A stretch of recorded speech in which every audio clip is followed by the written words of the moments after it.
বিভিন্ন ইউনিভার্সিটির vice chancellor তারা জামাতের লোক,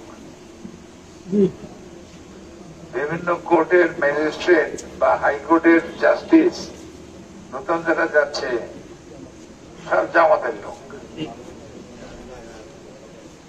আমি কিন্তু জামাতের বদনাম করতেছি না, আমি দুইটা জিনিস তফাৎ দেখাইতেছি যে আজকে আমাদের অন্তত পরিবেশের কাজ দেখেন, আমরা কি করি, বাস স্ট্যান্ড দখল করতেছি, আমরা লঞ্চ ঘাট দখল করতেছি, ফেরি ঘাট দখল করতেছি, আর জামাত ইউনিভার্সিটি দখল করতেছে।